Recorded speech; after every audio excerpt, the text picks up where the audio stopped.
In the heart of the city stood a zoo, both renowned and secure. Its fame owed greatly to the astonishingly clever animals it harbored. None was more talked about than Harry Hoofer, a hoofed Houdini with the escapology skills that would make any magician's hat quiver with envy. Harry, the sly old goat that he was, boasted a lineage trailing back to the great escapologist himself, and he gathered an eclectic crew of the most resourceful residents the zoo had ever seen.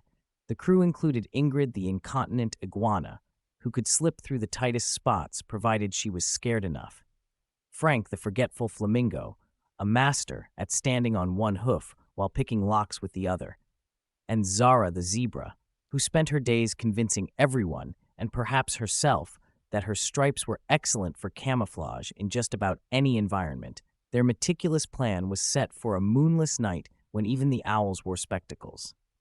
At precisely the moment the digital cock crowed midnight, Harry pulled off his first trick, a nimble dance that would make a locksmith leap from his craft.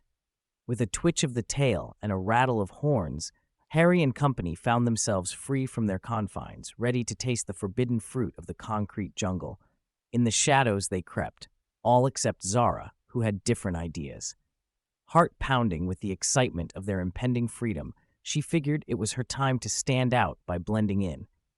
Zigzagging through the zoo, her black and white stripes flashing like a silent disco under the security lamps, she made a beeline for the exit. "Steve, look, another perp trying to skip bail. Just black and white about breaking the law," chortled Officer Bill, pointing at Zara, who was strutting past a police car with a suspect swagger. "Why does it always have to be a zebra?" grumbled Steve, stifling a yawn as he picked up his walkie-talkie. "Dispatch, we got a striped situation by the old oak again." "Yeah, the usual suspect." Zara paused, convinced her stripes had miraculously morphed her into just another shade in the urban nightscape. Her confidence was her downfall, quite literally, as she tripped over the root of the aforementioned oak and landed with a thud that could have woken Rip Van Winkle. The other escapees could only face hoof in shared disbelief. Harry Hoofer, with a knowing twinkle in his eye, coached his striped friend, helping her back to her hooves.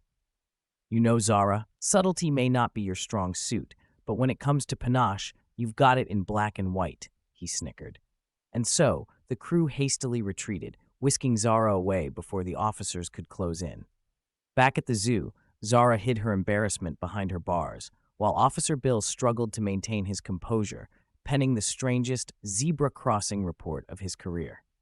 Meanwhile, tales of Harry Hoofer and his band of hopeful escapees became a staple of zoo folklore, spun and respun to the roars of laughter from visitors, furry and feathered friends alike.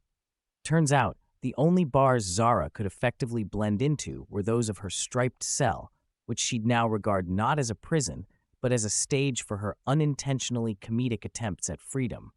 A reminder that in the zany zoo break that attempted to defy black and white, it was a zebra's stripes that painted the most colorful story of all.